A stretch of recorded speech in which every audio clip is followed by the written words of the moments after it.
Hello, and welcome to Addicted Like Us, a podcast discussing all things written by Krista and Becca Ritchie.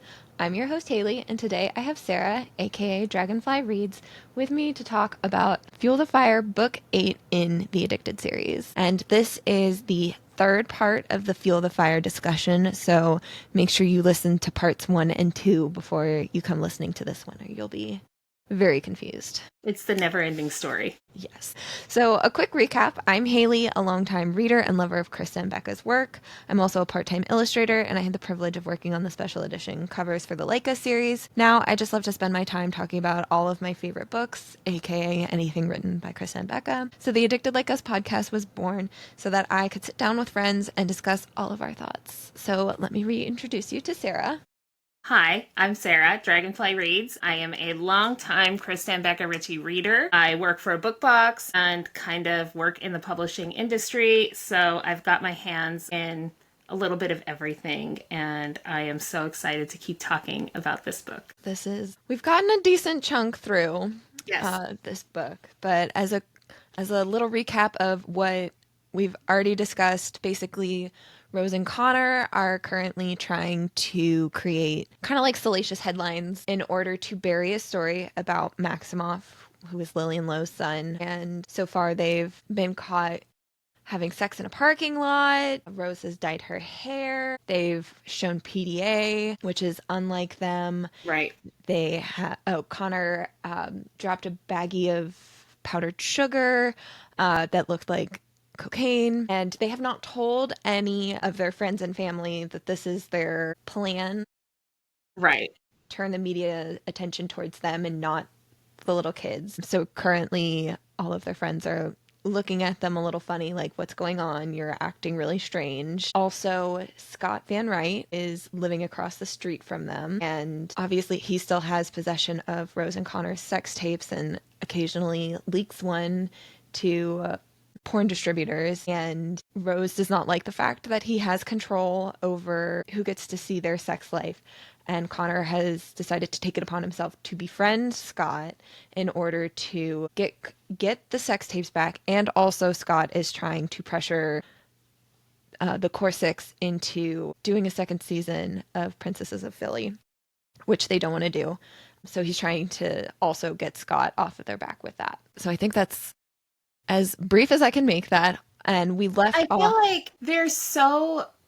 Princesses of Philly, they're so beyond that. They Like, are. no matter what, obviously they would never do it, but they're so beyond that point. It's just silly. Yes. It's just silly. Yeah. It was, I mean, because it's just like, I don't know. They were adults at that point when they were filming Princesses of Philly, but it was still like there were juvenile aspects to it. Yes. And they're like very much, they're adults now, like firmly adults. They're parents, and like they were forced into doing some of these juvenile things anyway. And it's just, they've grown so much at this point that Right. it is reverting way too far back. And they're definitely, that's not something that they should be. No, absolutely not. It's like they're just so much more mature now, even though it's only a couple of years later. I mean, at that point, Reich and Daisy weren't even together. Right. Reich was still very much new. Connor was still very much new. And now, I mean, their relationships are so solidified that they're beyond being princesses. Yeah. Oh, yeah. And like, I was just thinking Daisy, because it was like Reich and Daisy weren't together at that point. So like, they were still this group, but there was like kind of this, they weren't as solid as they were. Like, Right. they were It still was kind very of fragmented. still. Yeah. And at this point, they're so tight, all of them together, that you wouldn't even, it would be harder, I feel like, because they're just so tight. It would be, how do you break that barrier and that they've erected around themselves to keep them safe? Yeah, for sure. But so anyway, we left off on chapter 24, which was Connor teaching Rose how to give Connor a hickey, because this is another headline that Celebrity Crush wants from them. Right. So Rose has given Connor a hickey, and now they're on their way, or Connor is now on his way with Lo to see Reich. And so that's where chapter 25 is. Connor and Lo are headed up to Reich's hospital room because he just had his liver transplant surgery. He's going to be the donor for Jonathan, who needs a liver. So the surgery has already happened. They're going to go see Reich. They're bringing him food, and Lo is like, it's this role reversal where like Reich has always been the one that's like taking care Absolutely. of Lo, and now Lo has to be like, Reich is laid up in bed in theory. We'll see what's going on. But yeah. As much as he can be. yes, but Lo's trying to be the one that's going to take care of him. Mm-hmm.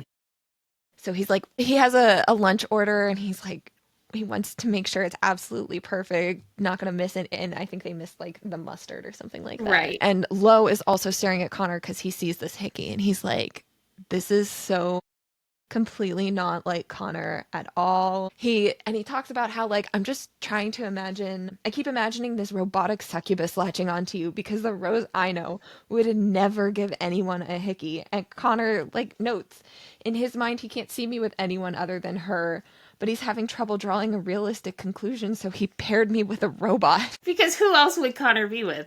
If it wasn't Rose, would it be a robot? It could not be another person. You can't picture it. But yeah, so Connor's like trying to brush this off. It's just like, we're doing our own thing. Stop trying to read too deeply into this, because of anybody that would figure out what Rose and Connor are doing, they for sure don't want Lo or Lily knowing what they're doing, because it's most especially for them and their family. And they don't want Lily and Lo to feel responsible for what they're doing. Right.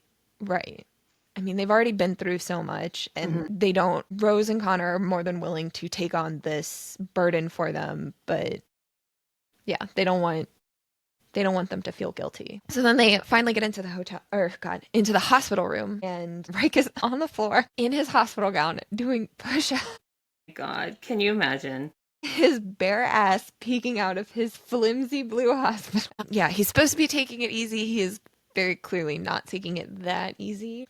But yes, so they're trying to persuade Reich to, you can't get out of the hospital. You have to stay here for a certain amount of time. Like, that's what the doctors ordered. Right. Part of this is Daisy suffers from insomnia and can have night terrors. And while she's changed therapists, and she's now seeing Connor's therapist, Frederick, there could still be something that happens, and Reich's not there, and that stresses him out. Reich wants to be there. Ultimately, he wants to be there to help Daisy if anything happens in the middle of the night, for sure. Exactly. So he's like trying to, part of it is Reich just can't stand still, but also he needs activity. Yes, he is like trying to prove that, like, I'm totally fine. I can leave early. Just let me go home. And it's no protocol says you're going to stay in the hospital and get the rest you need, because this was. I mean, it's not like he just, had some stitches. There's a full organ removed. Yes, that left your body. Yeah. But we also see this like hospital staff, some nurses come in and go through Reich's chart. And it's another moment of seeing that they are like, nobody sees them as real people. The nurse is reading off all of his information in front of Lo and Connor, and like clearly violating HIPAA. Right. And it doesn't bat an eye at it. It's just like, oh, he's not a real person. I'm just gonna, this is what it is. They're celebrities, and I'm just gonna share this information. And they ask about Princesses of Philly, and Connor is doing his thing. He's thinking like 10 steps ahead, and is like, yeah, we're considering it. Because it's Reich and Lauren look a little pissed and frustrated, understanding that we have to keep a level of mystery. Scott needs to think we're still mulling over a season 2, and sending a definitive no out into the world, even by a small rumor, will make gaining his trust harder for me. It's just like, when would this woman ever like come into contact with Scott? But Connor just knows like how all of these pieces are moving, and he just has to constantly be thinking about all of this. It's like a chess game. It is. It really is. Yeah. which just makes it, now that I'm learning chess and understanding, I'm still trying to figure out how to do the basic moves and like thinking 10 steps ahead. I'm just like, oh my God, I'm getting a whole new appreciation for just how smart Rose and Yeah, Connor your are. brain has to be turned on the whole time. You can't like daydream. Yeah, constantly. So after the nurses leave, Reich also notices the hickey on Connor and questions it. And like, Reich is, we've talked about how Reich is very smart and Hmm. he's really starting to understand that things are off, but also he's getting drugged up at the same time. So he's, Right. at least for right now, he can't press Connor too much about it. And it's just really sweet at the end. He goes, "You know what my type is? Daisy Calloway." Because the nurses were Because he flirting doesn't with, give the nurse a second glance. yeah, the nurse was like flirting with him, and he's like, "I didn't even notice. Daisy Calloway is the only thing on this man's brain," which is so sweet. And they basically promise that, like, Lo and Connor promise that they're gonna, everyone will keep taking care of Daisy. Like, Reich, you need to stay in the hospital, be well, get better. We'll take care of Daisy, and then you will get home to her. There are four other adults in the house. Two of Yes, them are her siblings. They will take care of her. yes. So then we get to chapter 26. This is Rose and Connor's last outing as dictated by Celebrity Crush, Right. because they had to give like a couple of stories. And this time they're going to a sex shop and searching for sex toys. Connor is on the phone with Scott again, and we can see just like, he's like, "Cool, yeah, man," just not the way Connor talks. And the thing is, Scott is so dumb for falling for it. Like, he really is, Yeah. truly. Because it's, at this point, like, they've been in the media and like it's not like they've been hiding. Everyone knows who Connor is and how he speaks, and like Right. Scott just wants to see what Scott is seeing what he wants to see. Right. And if Connor is gonna get him that, then he's not gonna look too deeply. Right. He doesn't care. Yeah, he's real If stupid. that's like, Reich, Lowe, and Connor all just have tunnel vision for Lily Lowe or Lily, Rose, and Daisy, but Hmm. Scott just has tunnel vision for getting them back and getting this money and whatever. Nothing else matters. No, absolutely The not. details don't matter. No, which probably not the best way to approach things, Scott, but No. I'm not gonna tell you no because I like the ending that you're given.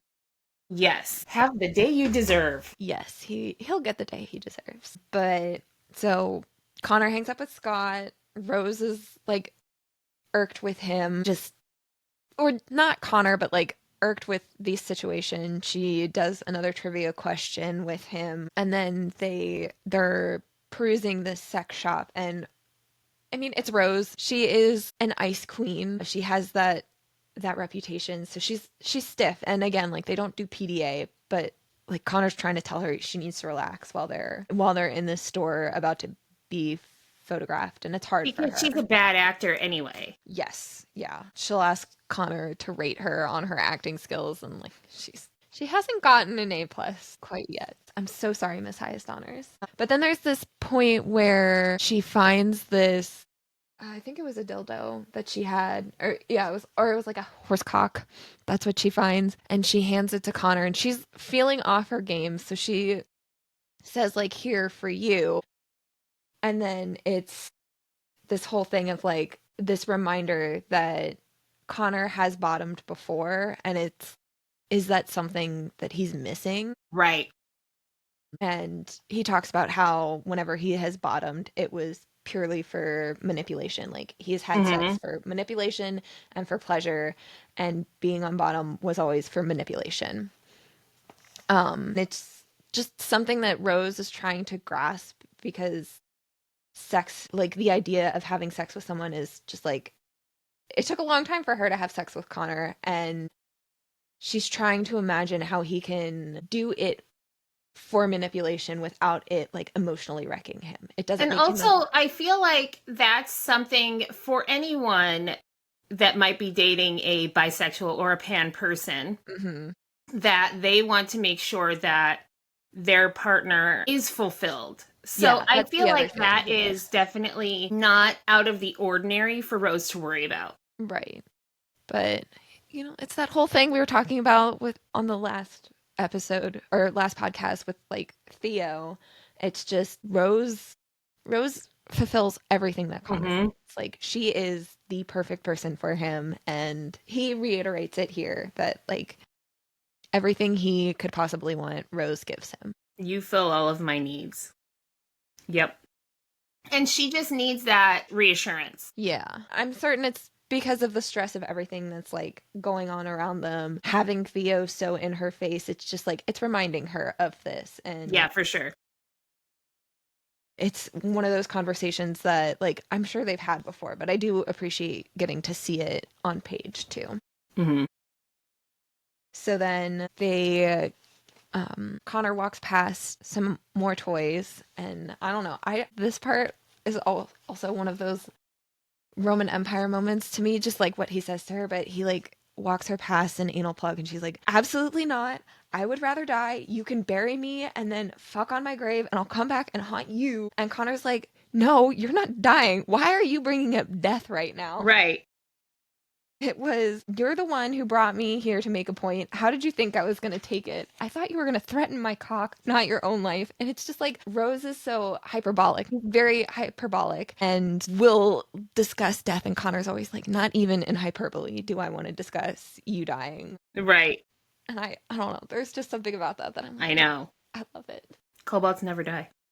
Never die. But they discuss the idea of Rose and Connor potentially doing anal. She's curious. She says she's curious but uninterested, which Connor is just completely fascinated by. Right. But Walter Ames, who's the photographer for Celebrity Crush, he finally gets that last picture of them, and that is the end of them working with Celebrity Crush. But they will still continue to try and create headlines as this test to see if they can draw media attention away from the Right. babies. And he rates her a C+. Yes, he gives her a C+ for her acting skills.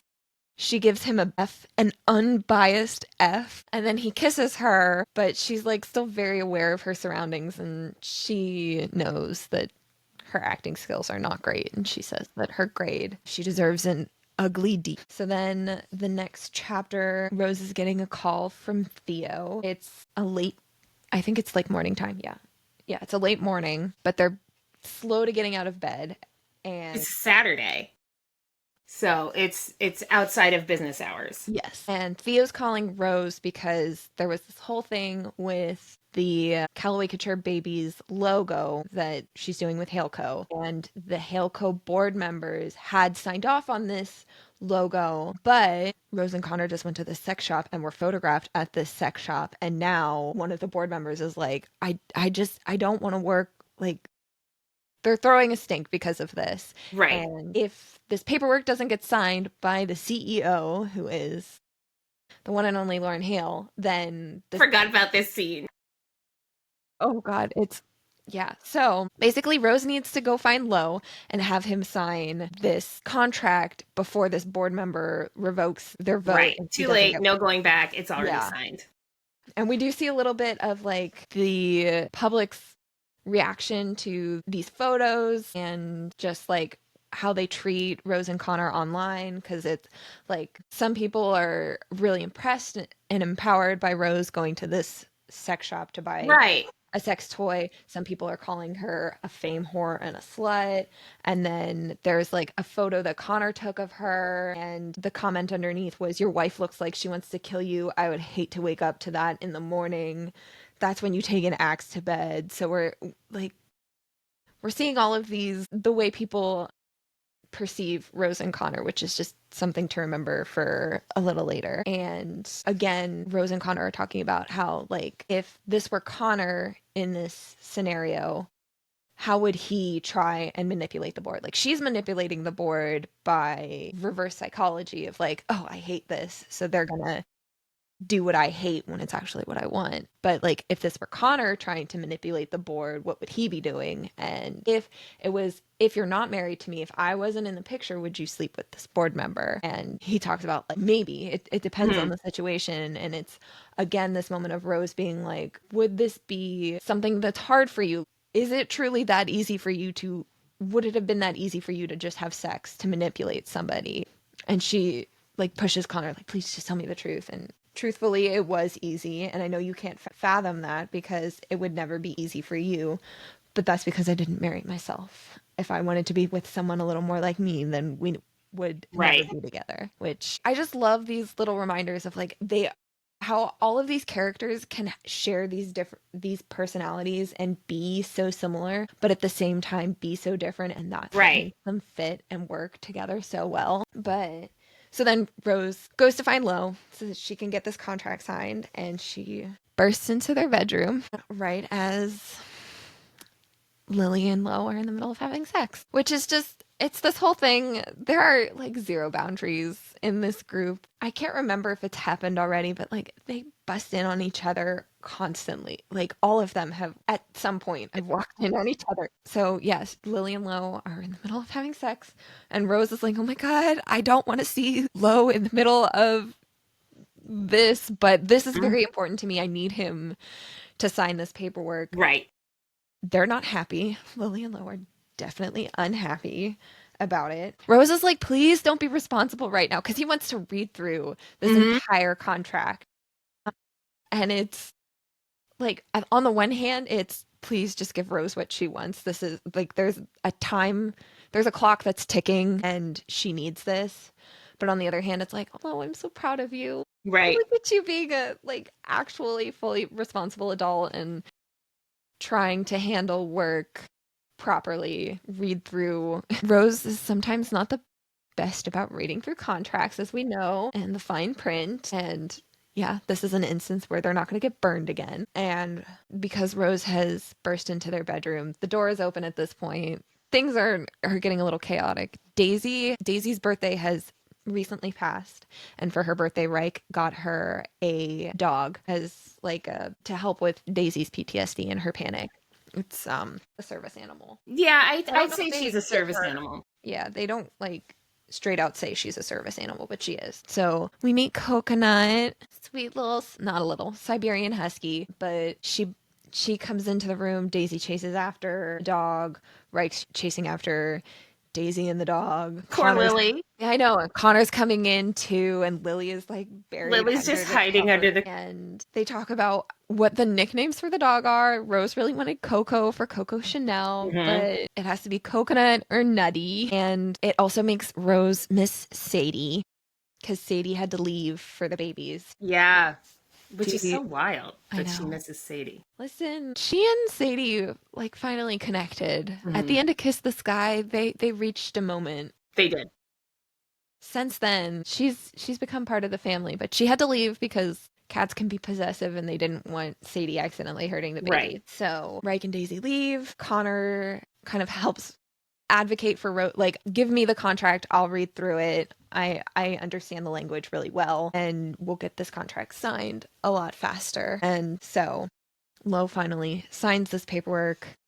Rose is able to send it back to Theo, and she's finally she has this win. And she also decides that she's going to go get Sadie from Frederick, which is the next chapter. She has Jane with her. She goes to see Frederick, and she demands that he give her back, and he won't. And she talks about how she feels like she has abandoned Sadie, that she really was a part of the Cobalt family, and she feels guilty that she has given up this family member, and she wants her back.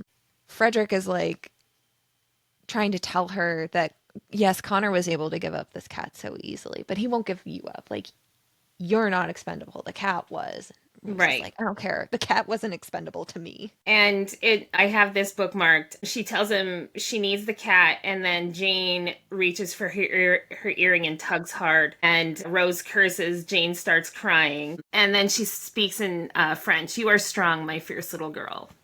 And I just love her relationship with Jade. I just love it because they don't speak to their kids in baby talk. They No, they speak don't. like they're talking to adults, and just, I just love it.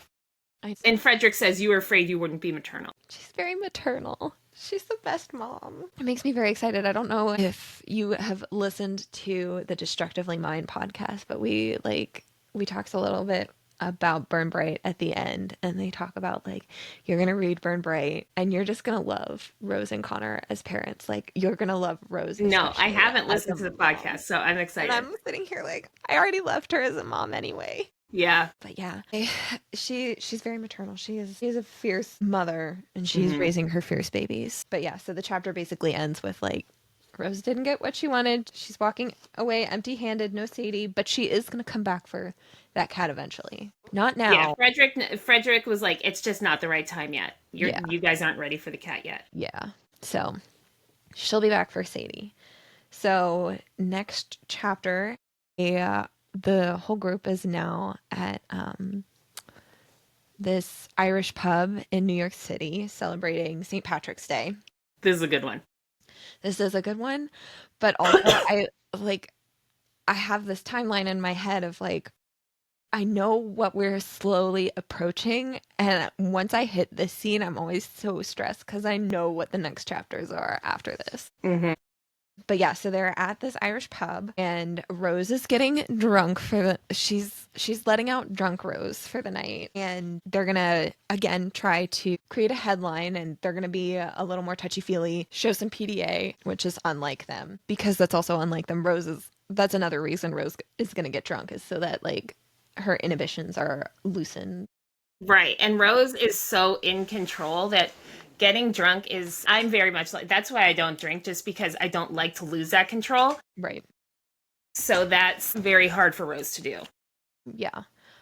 So she's using this also as a way to help her let loose, and it's just so funny seeing Rose drunk. She says, I want a divorce. And he says, under what grounds? Annoyance. You're annoying me. Yes. It like Lily's over here panicking, like, what? You want a divorce? Oh my God. Like, Lily, no. Calm down. It's okay. We're all fine. And then like Lily needs or no, she's gonna go dance with Lo, and she asks Rose to hold her purse for Mm. her. Rose takes Lily's purse. Um She feels the purse buzz, checks it, and Samantha has sent a text because they're babysitting the kids, and she sent a text to Lily of Maximoff, and it's saying like, "Look how adorable." And Right. Rose is like, "Where's my text about my child?" And I think, and then Daisy comes over at a certain point, or Wright comes over because Daisy isn't feeling well. She has cramps right now. Hmm. Her period is here and she's feeling really bad. So he's trying to find if Rose has any Advil or Midol or something to help Daisy's cramps. And we also see that like he's telling us that Daisy isn't feeling well and she's like kind of crawled in her on herself, but she's also like trying to smile and put on a happy face at the same Right. time. She doesn't want to ruin their good time. Yeah, she's like insisting that she'll be fine and she'll be okay, and when she's really not. And then it's like time is moving very fast at this point, so it's like all of a sudden it's 2 a.m. Rose hasn't noticed how quickly the time has passed, and so she's still holding Lily's phone, and she gets this text from Lo on Lily's phone being like, how long does it take to pee? So at this point Lily and Lo aren't dancing anymore, and she's like just scrolling through their text messages. She Right. sees something about like Lily sent a text to Lo being like, Mafi just said poop. We've been saying poop too much. They're so innocent. I just love them so much. Like, honestly, thinking about Lily and Lo's texts could be terrifying. Yeah. But it's like, Mobby just said poop. And then Rose is like, you know what? If Lily doesn't have her phone and Lo's texting her, I'm just gonna reply back. And she's trying to be like, go fuck a cactus. And she types gig fuck a castings and like texting him green apple teeny. Oh And my he's God. just like, what is going on? I don't know what's happening. Like, why is Lo in his head is like, why is my wife texting me these random things? Right. We're supposed to be in the bathroom right now. And he at some point does discover like, oh, fucking Rose has Lily's phone. What the? Okay, drunk Rose. And then it finally gets to the point where Connor's like, we're gonna get on. I'm gonna get on the bar. I'm gonna give you a strip tease. Yeah. Just so out of character. Yes. So I can't even imagine seeing Connor do this. no, because he's like so buttoned up too. So it's Right. like there's a lot more than just like lifting up your shirt and unbuttoning your pants. Like he's taking off his Right. belt, unbuttoning his shirt and like probably loosening. Yeah, it's very unlike him. And I think there's a point where he like Lo reaches up, grabs Connor's underwear and like yanks it down and pinches his butt. But at the end of the chapter, he says, "Get ready, darling. This may make your head spin." Which I'm almost positive that was like the same thing he said when he gave her the lap dance and kissed the sky. I feel like you're right. Yeah. Might as well just confirm. Yes, get ready, darling. This may spin your head. I love it. So good. We love it. We love to see the parallels. But yeah, so gives her this strip tease. Obviously, it causes a lot of attention from other people in the bar. Like they haven't rented out this bar. There are other.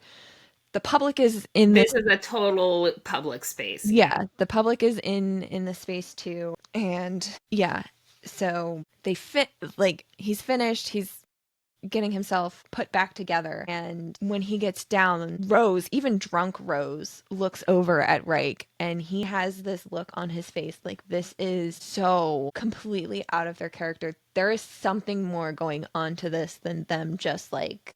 Right. Because with like the hickey, it was just sort of like, listen, and with her dyeing her hair, it's just like, we're experimenting. Like you guys have done crazy things in your past. Why can't we do some crazy Right. It's things our turn too? now. Yeah. The rest of the group has like believed them up to a point, and Reich is like, there's more to it than The journalism major in Reich is coming out. He's got to crack the case. Yeah, he is. And Rose thinks like this might be the night where Reich refuses vague excuses and fights for a real answer. Mm-hmm. So they leave the pub. They've gotten hotel rooms in the city for the night, and Lily and Lo have gone off to their hotel room to do what Lily and Lo do, which leaves Rose, Daisy, and Connor and Reich together instead. And the two of them are like Daisy and Rose are very drunk. They're like singing "My Heart Will Go On" by Celine Dion. My God. And they climb into the hotel bed together and they're like, we're gonna have a sleepover. We're not No boys like allowed. we don't want to split up for the night. And Connor and Reich are like, we really wanted to like spend time with our significant others for the evening, but Right. all right, fine. The two of us will have to share a hotel bed instead. So yeah, so Connor and Reich leave Daisy and Rose in the hotel room together. And they're going to spend the night in a hotel room. So Connor showers. Reich is already in bed. And when he comes out of the shower, he notices Reich is like reading. He's reading, I want to say it was Ulysses because I see it on here. I think you're right. Ulysses. But it's another moment of Connor being like, why do you hide your intelligence? Like, you're Right. very smart. And as soon as Connor came out of the shower, Reich is hiding this book under Right. his pillow. And Connor's like, why are you hiding this from me? Like, I know you're smart. Why aren't you showing off your smarts like me? Like, that's the way I would do it. I value intelligence. I find it agitating that you hide yours. Reich is like, well, there you go. I don't rank people above or below me based on whether or not they can outscore me on a fucking math test. Right. And I think it's interesting because he goes on as like, you've pegged me wrong. I'm not saying I look down on Lo or Lily because they're not as intelligent as me. They have other qualities that I admire and value and that I personally lack, but they don't hide these qualities from everyone, which is right. Interesting that Connor's like, I'm irked with you, Reich, because you're hiding things from me. But Connor's like the king of hiding things. Like, right. there are certain things that he'll never show anybody, but he's like, but I want to know all of these things about you. Exactly. Don't hide from me. Connor is very nosy in his own way, yeah. But it takes a lot for him to show all of his cards. Yeah. And he won't necessarily show all of his cards. Like, he's talked about this in Addicted After All, that Lo is like, is this all of you? And Connor's like, you'll see most of me. The only thing I'm never going to show you is my anger. So he's not necessarily always hiding, but like, I don't know. He still holds back certain things. Yeah, for and sure. Rose, for sure, is going to be the only one that ever really sees it. But Connor doesn't want that same kind of thing from Reich. It's like, no, you got to give me everything. But they do talk about, like, Reich does share more about how growing up and having to constantly please his mom while hiding the fact that he was Jonathan's actual son. Like, it was just really hard for him to find his identity. Right. And there are certain languages that remind him of that time in his life. More specifically, Russian and French are those two languages that really remind him of being that people pleaser, that yes kid, which is why he tends to not want to speak French with Connor, which I think is interesting. But then with Reich opening up, it's kind of like this, all right, well, I have told you something more about myself, so you need to tell me what's going on. You at the pub was not like you. Something more is happening. And Connor keeps trying to be like, no, you don't need to know. It's better if you don't know. Like, I know you're gonna feel the guilt over this. Reich is really mad. He's like, I'm this close to punching you right now. You just need to fucking tell me what's going on. We've established I'm smart. I know there's something more happening. And so Right. Connor finally admits like the whole scheme, that this was about the paternity test being discredited and Celebrity Crush trying to say that Reich is Maximov's dad and not Low. And Reich is hurt by it's like this rumor was about me and my brother and my nephew. Like I want to be the one that's trying to fix this. Right. This should be my burden. And Connor's like, no, that's why we didn't tell you. And Reich is like, I want to help.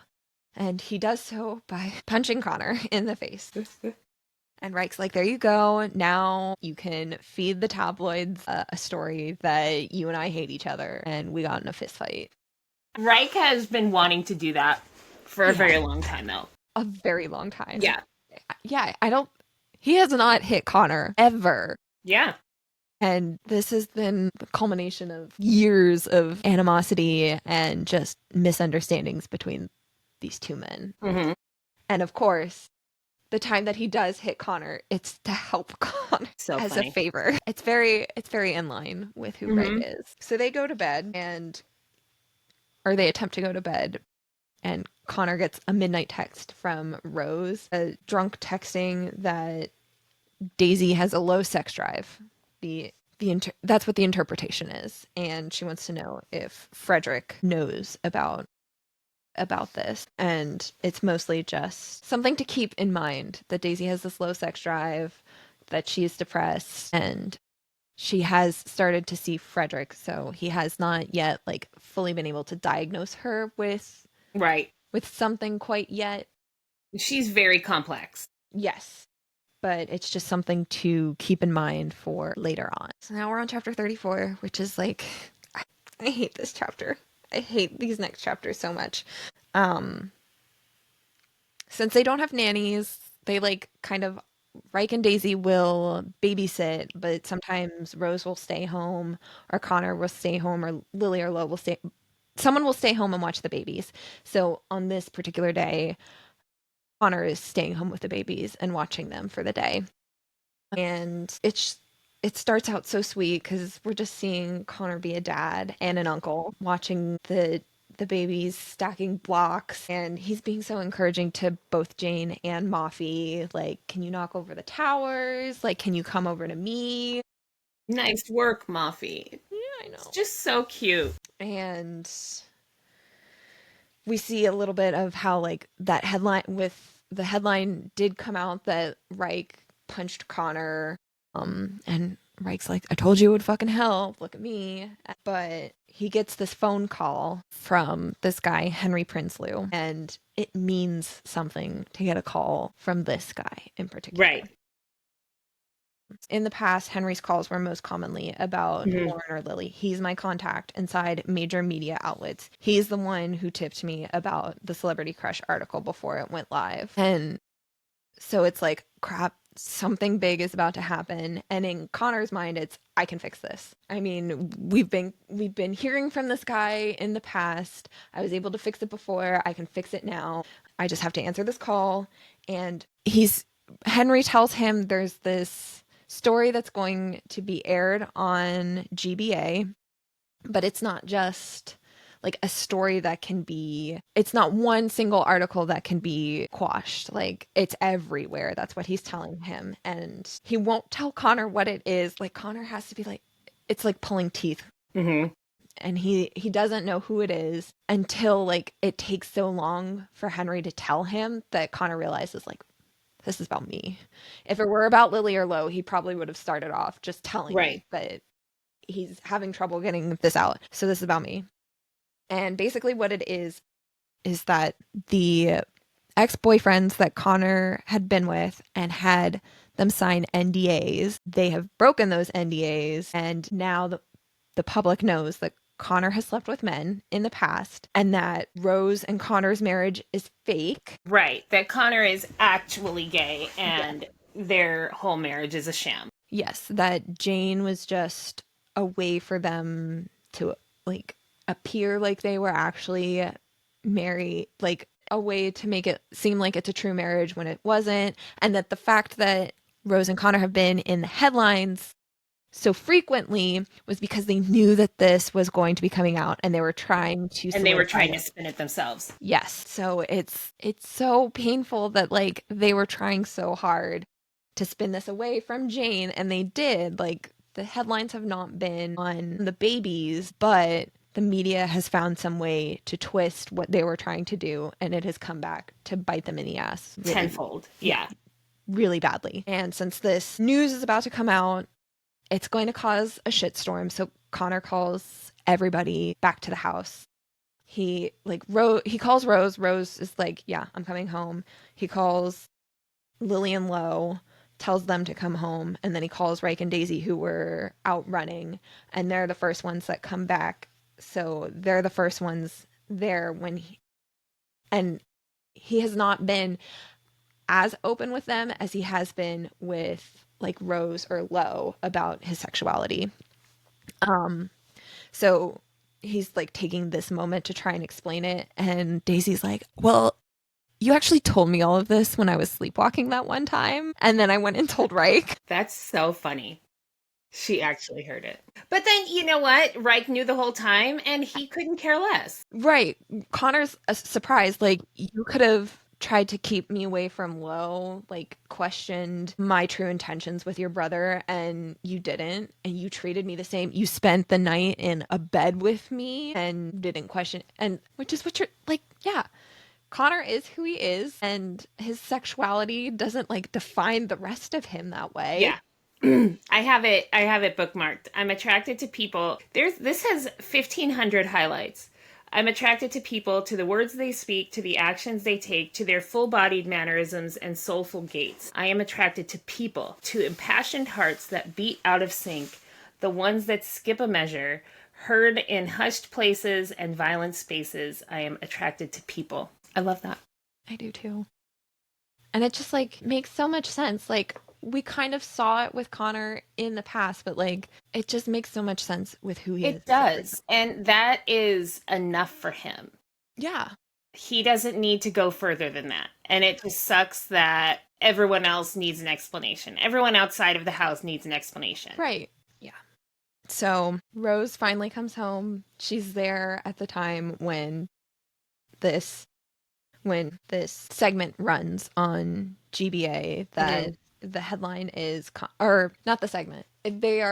Rose is there when the article comes out, and the headline is Connor Cobalt has slept with men, marriage to Rose Calloway called into question. It's also, there's this moment right before it goes live where he's talking with Reich and he says, so tell me, if you were in my position, what would you say to the media? I would tell them to fuck off. Of course you would. Come on, Cobalt, you don't take advice from dogs. And Connor goes, you're not a dog, my friend. And Reich's like, don't mess with the status quo. Yeah. You've gone too far. Call me a dog. Something's really wrong if Connor's not calling me a dog. But yeah, to me, cueing me as the reader, like, something tells me things are super, super wrong. I don't like this. Rose and Connor are just, I feel so bad giving them that they are the true pillars and they are so strong that nothing can knock them down. But this, like, knocks them down, and I hate this rocks them. it. So it's awful. Just like, sources claim that Connor Cobalt knew the truth would be exposed soon. It explains why, for the past 4 months, he's been amplifying any public displays of affection towards his wife. To name just a few, he went down on his wife in a parking lot back in November, visited a sex store in February, and performed a striptease in March. It's all been an act to fool people. What we believe, they're not in love. Their marriage is nothing more than a business arrangement. And it's just, it hurts so badly because we have seen Connor truly fall in love with Rose, with Jane, with the Corsicks, like with his friends. Right. And for this stupid article to come out and just like, just from these stupid headlines, they know nothing about these people. And they're like, Right. nope, they're not in love. He doesn't love her. Of course he doesn't. It hurts. So, like, Connor's everything's running through his mind. Like, we have sex tapes. People are going to claim those are staged. They have a child. They're going to claim that's a business arrangement. I'm hopelessly in love with her. Who else can see this but you? Just the desperation in Connor and the despair in those words. Just, I hate it. I hate it so One thing I have bookmarked before he reads the article. much. He says, I need to read it, but I'm afraid. Loving someone else isn't easy. It doubles pain, it doubles worry, it doubles sentiments that I dislike in one dose. Loving someone else is a complex web of emotions trying to ensnare me, and I've been caught before. It hurt. I know. So it doesn't get any better because they go upstairs because they need a moment. Mm-hmm. And Rose goes into the closet. They go up to their bedroom. Rose goes into her closet and she's trying to convince herself. Like, they've been in this situation before. Lily has been in this situation before. Or something like it. And Connor's trying to be like, this is different. Like, there were rumors about what Lily did. This is not a rumor. This is something that we know we did, and we let the media believe that, and now we're paying the price for that. And how it will affect Jane. yes. And now they feel they're never going to have more kids because this has just rocked them so hard. Yes. But Jane will feel the effects of this when she's older, and it's a domino effect. It is a domino effect. And gosh, this whole thing of Connor's worried, like, they're apologizing to each other, and she's like, I can handle this just as you can. We're equals. No. What do you mean, no? I don't want to be equals with you. Cry. I want you to be better than me. And then they quote, this is the worst. The worst is not so long as we can say this is the worst. And they're like, fuck, we cannot fix this. Rose goes into her closet and like screams into some of her clothes just so that she can get out this frustration and this hurt. Mm-hmm.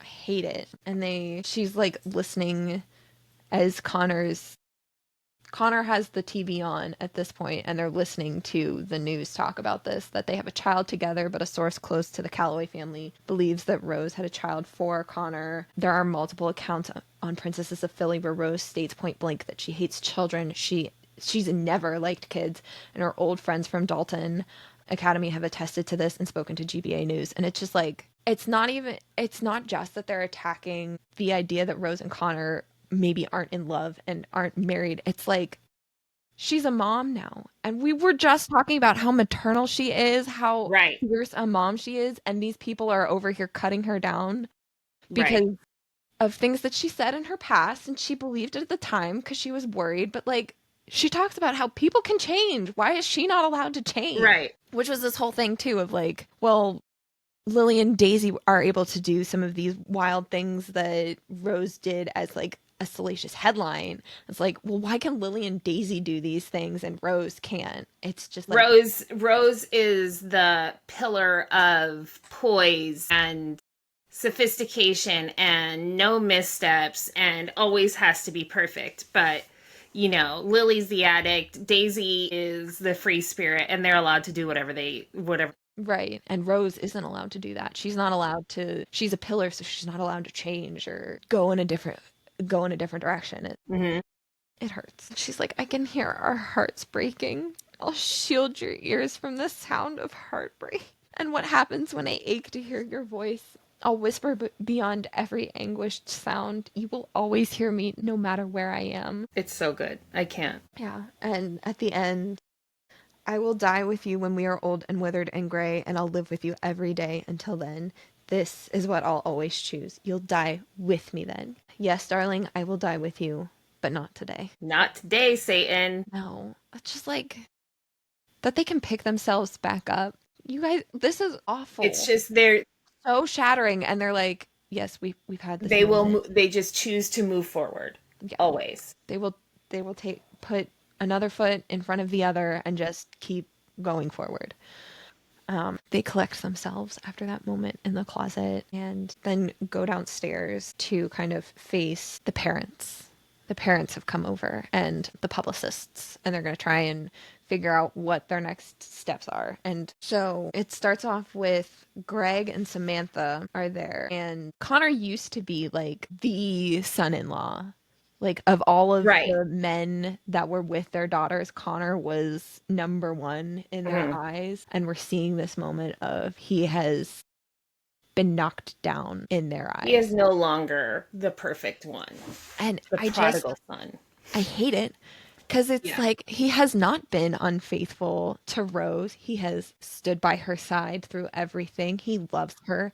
He has a child with her and he loves his child. And, but for some reason, because he has slept with men in the past, That changes things, yeah, but it should not. it shouldn't. And this is also, I've talked about this before. Like, I've had my ups and downs with Sam and Poppy. And this is just that moment where things just, Sam and Poppy completely fell off for me. And they have never been able to Yeah. gain Yeah. favor in my eyes since this moment, which is that, like, Greg and Samantha are so old fashioned in their views. And the fact that Connor has slept with men in the past, that's like awful to them. And Poppy's like, siding with them. Like, what the Hmm. fuck, Poppy? Why can't you side with your sister? Right.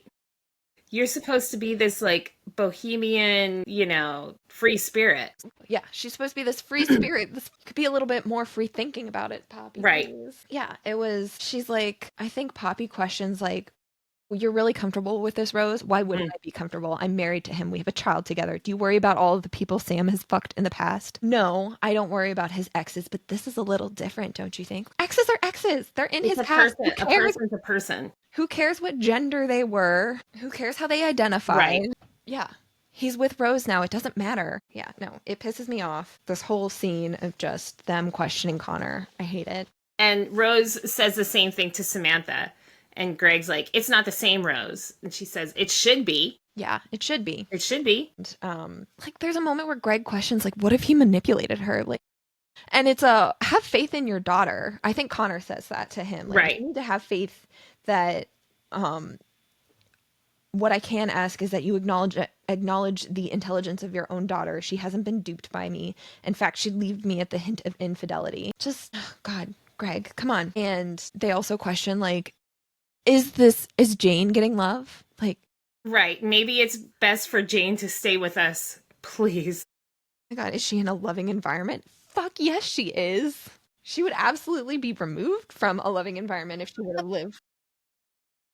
I mean, I feel like is she in a loving environment? That is like a blowback. Like I feel that in my chest. Yeah, because on the like, on one hand, it's you're questioning whether Rose and Connor love their daughter, which is nuts. Because Connor has talked about, like, I thought Rose was gonna die giving birth to Jane. Like, I thought I was gonna lose both of them in that limo. Their lives were in my hands. Like, yeah, oh my God, yes, I love them. I would be half myself if I didn't have these two in my life. But also on the other hand too, it's like they're all living in this house together. So like the loving environment also includes Reich, Daisy, Lo, and Lily, and you're gonna Right. question It's whether tripled. they don't love her either. What the fuck? Come on. Yeah, no, it's whole scene. I hate it. And he says, how do you measure love? Is it by the things we're willing to do, by the sacrifices we're willing to make? If it is, then I love my daughter madly because I would cripple my world to give her something to stand on. I would implode Cobalt Inc. if I had to. The foolish choice. But a wise woman once said that love is worth every foolish choice we make. And then he questions, would Greg Calloway bulldoze Fizzle for his granddaughter? Absolutely not. Never. No. Never. And to hear Connor be like, yeah, I would like this company, that this thing that I fought for in the first book that we met him in, that he was working so hard for, and then at the end was like, it's fine, like, I have Rose, that's what I want.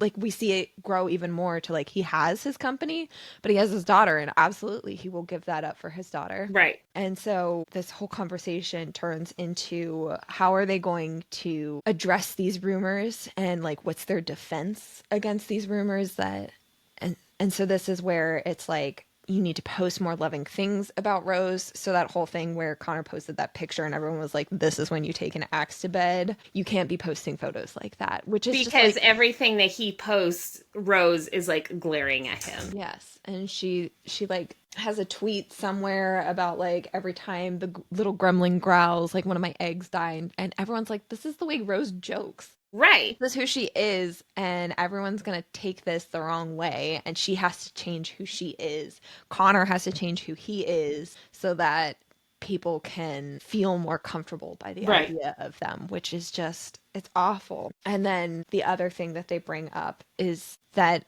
it became more publicly noted that Low pulled down Connor's underwear, pinched his butt.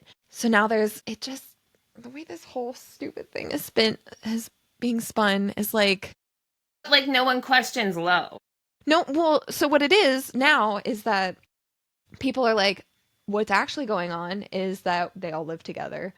Connor's with Lowe secretly, and Lily actually had Reich's son. Lily is actually with Reich, and that Maximoff is Reich's son. And there's just like this whole weird spin on all of their relationships, which again, I'm still just like the fact that the stupid rumor about Lily, Lowe, and Reich and how all of this can just be spun and encapsulate all of them now. By their family. Yeah, Rose and Connor are now sucked into this stupid rumor too. So they're trying to tell Lo, like, you can't be friends with Connor. Like, your friendship with him, like, you can be Right. friends in private, but like in public, you need to distance yourself. You can't call each other love and darling the way, and like have your flirt teasing that we love from their friendship. None of that. You just have to be silly bro, no emotion, just Right. that's the way your friendship has to be, which making other people change just so people can swallow the idea of who these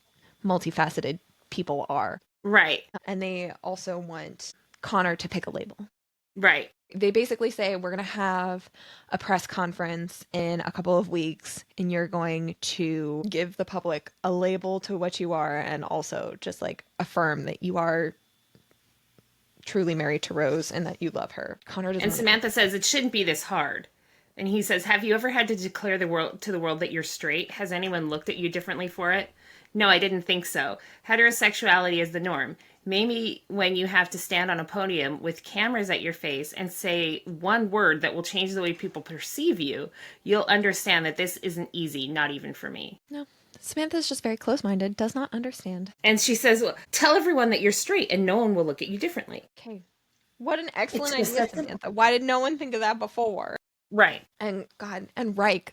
I love it. Reich is so in, because this is a moment where like everyone's telling them that they need to change, that they need to fit into these neatly packed boxes that everyone Right. can digest so well. And this was something that Reich kind of had to go through in his childhood, and breaking free of being forced into the identity that other people say you should have, and finding your own identity. Like, that's his whole thing. So he's getting really upset at this idea that they're telling Rose and Connor to change. And he's like, he shouldn't tell the fucking truth because you can't handle it. He shouldn't be himself because it makes you squirm. It like strikes a deep chord with Reich through all of this. And then they also bring up with Lo and Connor, they bring up the Mexico kiss.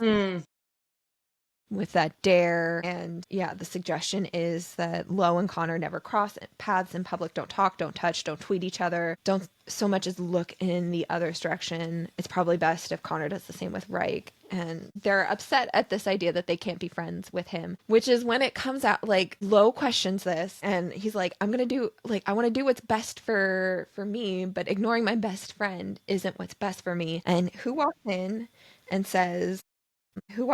but Jonathan Hale, and he says, it's changing, Lauren. You protect your wife, your son, and your company. You don't protect him. And Connor says, there are only 3 people that could have fucked me over: Jonathan, Theo, Frederick. Hearing this fight in Jonathan's voice, I'd bet everything on him. Frederick would never. Never. And as we didn't talk about it too much, but the chapter where Rose needed to sign that contract, like, Theo's trying to push her to get this contract signed, but he's also being kind about it and trying to be helpful. And Rose is like, he's sickeningly nice. I can't tell if it's a front or not. And like, He's on her side. He yeah, has no animosity. yeah, we're slowly learning that Theo is a good character. Like he has strong morals, and despite the fact that he never signed this NDA, he has held Connor's secret. Right. Right. And he's just there doing his job. He's got no ill will towards anyone.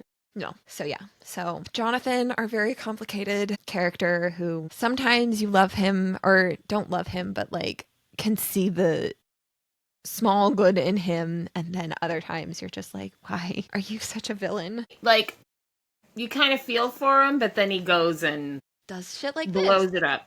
Yeah. So essentially we learn that after his surgery, where Reich donated his liver to Jonathan, Jonathan had this long recovery time, and he took it upon himself to like contact Faust and try and find the entire student body list. And then he went through and like called hundreds of names trying to uncover Connor's secret, like who Connor has been with. Because this was something that Frederick had mentioned, that like Jonathan had called Frederick at one point and was like, I want to know what Connor's sexuality is and Right. who he's been with. And Frederick obviously didn't give those answers, but Jonathan was going to find a way, and that's the way he did it. And it's so painful for Rose and Connor, because Rose was sitting here thinking like, Jonathan's my dad's best friend. If Jonathan were to do anything attacking Connor, he'd be attacking me and therefore attacking Greg. And there's just no way that Jonathan would ever do that to his best friend. And he did. And it's like, there's the safety net that they thought they had. They don't have it. That's awful. And then Right. Lowe's hurt because, like, oh my God, my dad just completely blew up my best friend's life in this truly horrible way. And like, Well, there's this one excerpt. Lorne crosses his arms. Connor is my best friend. So you're telling me that you wouldn't help Greg if he needed it? He points at his father, who stands beside the Queen Anne chair. That's your best friend. If you were the cost, no, I'd let Greg burn. What a guy. oh God, yeah. And I think that's the moment where Rose is like, fuck, we thought that we were safe because he would never want to hurt Greg. And nope, he would do it. Years of friendship do not matter. Yeah. Yeah. My father has always been my buffer between Jonathan and Connor. If Jonathan hurt my husband, it'd mean he was hurting me, his best friend's daughter. What he's saying destroys that last piece of friend that we had. So it's like hurting Rose, it's hurting Lo. And then on top of all of this, well, I think I'm skipping ahead, but like it also hurts Reich, because Reich was the one that was like, I think my dad has changed. He was getting sober for Lo and he had his struggles, but like he means something to Lo. I think anybody can change. I'm going to give my dad a second chance. Right. I'm going to donate my liver to him. And then Jonathan turns it around in this gift of like an extended life. It makes me sick for Reich. And what he did was just destroy another person's life. And poor Reich. Like, he just cannot win in the parental He can't. view. It's awful. And I feel like at this point, Reich had been incensed because people, like the publicists, were really pushing that Rose and Connor needed to change. It was really hitting that chord with Reich, and he was getting so upset that he had to like leave and go to the kitchen. And so I don't think he was actually in this scene when they're talking about it, but he can overhear the conversation that's happening from the kitchen. And so Connor is fully confronting Jonathan of like, you called hundreds of names and used the time when I was recovering from surgery to get people to break their NDAs, and basically revealing everything. Reich is overhearing this in the kitchen. There's just so much going on. So it's like, on the one hand, we're seeing Jonathan telling Lo, like, Lo's like, I would never do this. We'd never even consider it for a second. Then you're weak. No, I'm 25, Dad. I don't need you to hold my hand and tell me who to trust. I don't need you to speak for me or to degrade me. I need you to love me. And the saddest thing is, I'm beginning to think you don't even know what real love is. No, Jonathan is the villain and always will be. Yeah. And like, I'm so proud of you, Lo. Like, I know. I finally know. saying this to your dad. Like, you needed to say this. I'm so proud of you. I'm so upset that it had to be in this situation. But so we get that. And Jonathan's like, oh, fuck. Like, I was doing this because I love my son, and my son's over here telling me that I don't actually like really love him because I was being so manipulative.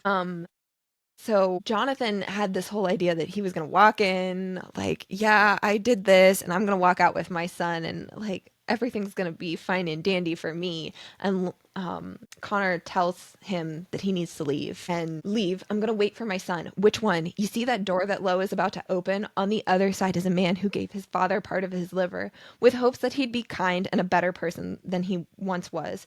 This man also likes to use his fists on people who have wronged him. So if you're staying, you're going to be punched in the face. So leave. Leave. And it's like, oh my God, just this whole thing of like, Jonathan just fully wronged Connor. He's wronged everybody at this point and deserves to be fucking punched in the face. And Connor's over here like, I want you to leave, not because of not because you're so shitty and we don't want to see you, but like, one of your sons is really upset with you and just told you that you love him wrong, and the other one wants to punch you, and I'm trying to protect you right now. Listen, Right. like, Right. protect everybody here, and you need to go. I've never had a father figure, nor do I particularly want one, Connor announces. But I'm aware of what it means for a son to hit a father, and I don't take pleasure in seeing that. So if you're smart, you'll leave. There's just so much going on in these chapters. You make me feel like I lost when I should have won, and you make it seem like you won when you lost. And at first I'm feeling like, yes, okay, things are okay. And then Connor goes, we both lost. And just hearing Connor admit that he lost anything is just devastating. That is not something this man does. He does not lose. No, absolutely not. So Jonathan leaves. They go into the kitchen. And we see kind of poor Reich being upset that like he's so mad at his dad, which he has every right to. Absolutely. And he's like, he's not fucking gone. I hear him. I fucking hear him. He's like trying to break through this barricade out of the kitchen to hit his dad. And Jonathan's gone at this point. They're trying to calm him down. And on top of everything, Connor gets this text from goddamn Scott Van Wright being like, hey, you free? You want to hang out? Ugh, I hate this man. And like, I have to think he is a stupid man, but he has his moments, and this is fully intentional that Connor is currently in the media for like not great reasons. And Scott's absolutely going to try and capitalize on that. Like, yeah, Right, let's go absolutely. hang out in public on this day of all days. I hate you, Scott. So Connor realizes that Rose has gone to the bathroom while he was talking with everybody else in the kitchen and texting Scott. And she's been in there for a long time. So when he goes in, he sees that she's like washing her hands to the point where her fingers are turning raw. So it's her OCD is flaring because this is just, it's too much. It's a lot for her, for them. And he tells her that he's going to go see Scott. She's like, you don't have to do this. Listen, we've been through a lot at this point. And yet this man is like, I want him completely out of our lives as much as you. And this is the only way. And just, he's going to still do it. He's still going to hang out with Scott and try. And he still has other plans in place and other things that he's trying to accomplish. And despite the fact that there's this world rocking news that was just shared about them, he's like, no, I still have to keep putting one foot in front of the other and moving forward. So Reich busts into the bathroom because he pukes because he's feeling sick over like just how completely Jonathan has taken advantage of all of them. And Connor is like, already on your knees for me. Suppose that's the last joke I can make with you. Yeah. And Reich like mumbles, or he gives him a middle finger. Yeah. Puking. And they talk about like how they're gonna handle this after this entire discussion of like, this is what the publicists say we have to do. Is this actually what we're gonna do? And Rose and Connor are like, this is our problem. We're not trying to drag you guys into this. Just let us handle this. And they're like, absolutely not. Like, you were there for us when we were going through problems too. And like, we're going to be there for you guys as well. Like, you don't have to be on this island by yourself. Lo says, we know that you two love each other. So now we just have to make the whole world realize that your love is equal to the rest of ours. And Lily, I love this. She goes, I saw your love, The first time I ever saw you two together at my apartment with Lo, it looked like you two were fighting, but I always believed it was flirting. The nerd stars. Nerd stars in orbit. She's like, and I also sensed a lot of sexual tension. But yeah, so they're gonna attempt to be Rose is gonna attempt to be softer. They're just going to try and change a little bit. Like, Right. no, we understand where you guys are coming from of don't change who we are, but this is just a horrible shitstorm. We need a better handle on all of this. We're going to change a little bit, which at least to just calm the media down, which yeah, it's sad, but that's the path that they're going to take right now. This whole thing.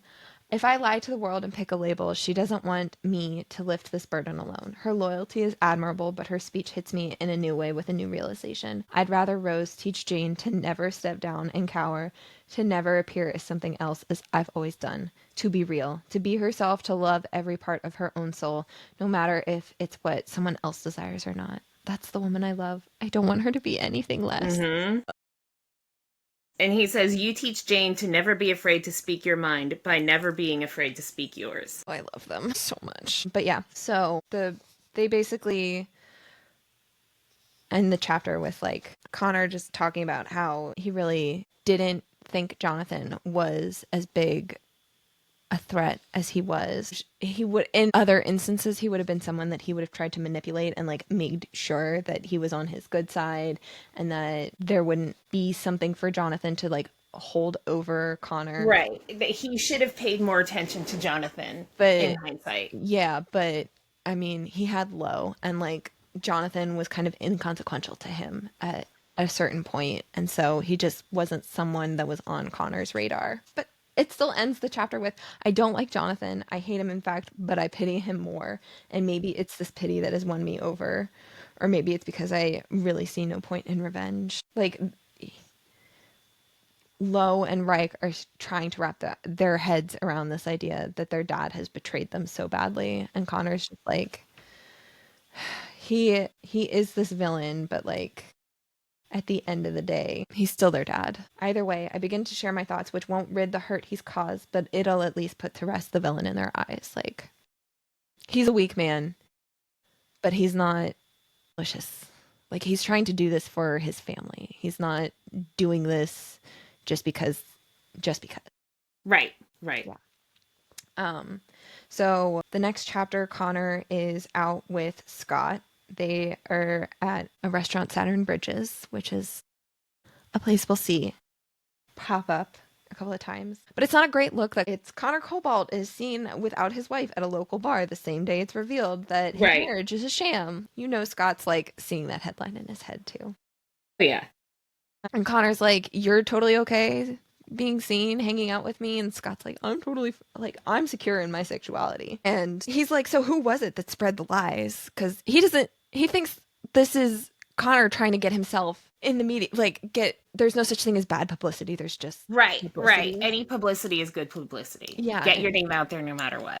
Yeah, so Scott's over here thinking like Connor's just doing this so that he's in the public eye, right? Not that this is actually true. And God, he's so stupid. But they talk about the sex tapes a little bit, and Connor's manipulating Scott in this moment of like, I actually thought the sex tapes were like a really smart idea. I had to punch you because otherwise Rose would have been upset and like thought something was wrong. Like I was doing it for her. Mm-hmm. But in actuality, like I thought you did a cool thing. Tapes gave me the exposure I needed to profit off of Diamond Corporation. You helped me, man. And the whole thing while he's saying this is, if you have nothing real to say, Richard, then why speak at all? I hear Rose's quick-tempered voice. Mm-hmm. Rose may be upset, but she doesn't matter. That's complete bullshit, Richard. I had to hit you so she wouldn't throw a little tantrum about why didn't you stick up for me. And he's just like, he's hearing Rose. I like the way it's written where like we see him speak and then in the italics is her voice. It's like the angel and devil on his shoulder. Yes. And she's the angel on his shoulder. She's both. She is. Yeah. I would have helped you in a heartbeat, man. It was a great idea. Fuck. I wish I had thought of it first. Shove him off the balcony, Richard. And in his head, he's like, patience, darling. Like, he's having a full-blown conversation with her in his head. But, like, so they have this conversation about the sex tapes.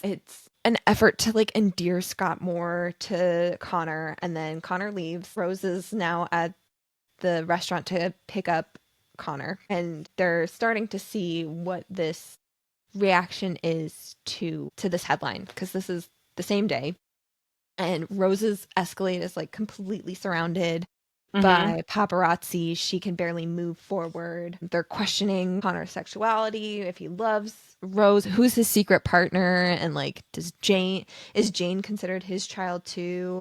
God. That's awful. And he finally reaches Rose. He kisses her on like the cheek, I think, or something, and they're like, "Why didn't you kiss her on the mouth?" And it's like, well, you guys are dissecting literally Right. every minute action that these two are taking right now. Like, no, Connor knows that Rose is a bad actress when it comes Right. to Right. No matter PDA. what. Absolutely, he's not going to put her in this uncomfortable position right now. And there's also this moment where Rose is very incensed. Everybody's shouting horrible things at them, but there's one paparazzi in particular that she's really mad at Right. because they had, what was it? Don't act innocent. Everyone heard what you said. He said that social services should take our daughter away. Awful. So they get in the Escalade. They're getting away. It's very clear, like Rose is ready to run people over because the paparazzi Yes. just like really won't get out of their way. And then they have this moment of I think Connor was smoking. I can't remember if he was actually smoking or just like while Scott was smoking, but Rose can smell it. She hates smoking. She's upset that stinks, and my car reeks of your ego. My ego smells like success. So go ahead and fumigate your car. I know you'll miss the scent. And what does success smell like, Richard? Like newly pressed suits, leather belts, and Oxfords, a hint of shaving cream, and even more sandalwood. You lie with me every night, Rose. I'd hope you know what I smell like. I.e., I am success. They're so funny. Yes. She goes, at least your arrogance is still intact. You make me forget the worst parts of life. And what's the term for that? Soulmate. God, I highlighted that probably the first time I read it. She's like, rewind to the soulmate part. He just goes, I love you, Rose. So sweet. I know. I love them. And It's a soulmate love. The perfect soulmate love. yes, that is what you find in Krista and Becca writing. They're soulmates. There's no question. But then the chapter ends with like, it's so sweet, and then it ends with this abrupt reminder. I think a car tries to cut off a paparazzi vehicle cuts off Rose's Escalade, and she like has to slam on the brakes, and it's like, God, they're gonna kill us. Right. They are so desperate to have any facet of us and know all of these bits of us that they will put our lives at risk. Right. What a horrible reminder.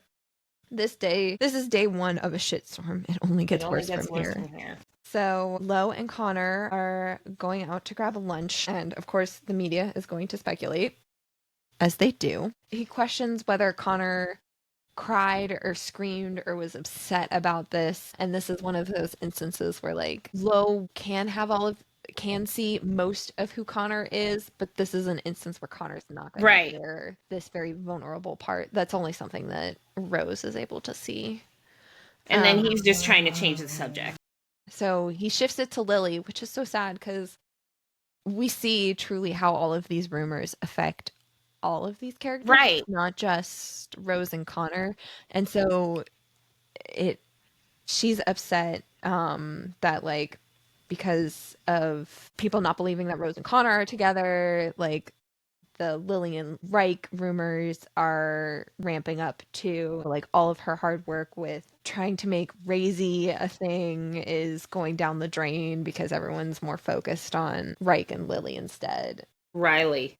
Yeah, she said it makes her sick. And it turns into this whole like Lo feels like it's like we should be apologizing. Lo in some part of his brain is like, none of this would have happened if it weren't for the fact that Lily and I, like, that we had our secret and that Lily's sex addiction went public. Like, right. They feel like that's still the catalyst. And Connor, on the other hand, is like, there's been so much history at this point. We can't say that, like, we can't go all the way back to that and try and pin blame for everything that's happened to us on that event. Like, things have happened and it's not your fault. It's not Lily and Lo's. Right. Yeah, it's kind of you to take credit for this, but it's unneeded. We're all so far past the beginning that the end is no one's to claim. That's fucking deep love. I've been deeper. But bum. Yeah. So I had it as they went out for lunch and they're now back at Haleco. So they're eating in Connor's office and Lo is like, speaking of where you've been, and he's referring to Rose coming up to Lo's office, but Theo is also with her. So now we're getting this moment of the three of them together. And this is the first time we see Connor with Theo. Right. And Rose is just upset because she had to again try and trick the board into making them like something that she says she like she's doing her reverse psychology thing. Right. Right. And then I had to tell the board that I loved the patterns of monkeys eating bananas. And then there were the ones with bumblebees. Oh Bumblebees. my God. I love her. So, but it's getting to work. They're rethinking the designs because she's claiming she loves them. So she's like slowly pointing them in the direction that she actually wants. Once Theo is just sort of standing there like, this is my ex-boyfriend with his wife and his Right. best friend and my boss, his best Lo friend didn't who is even my know. boss.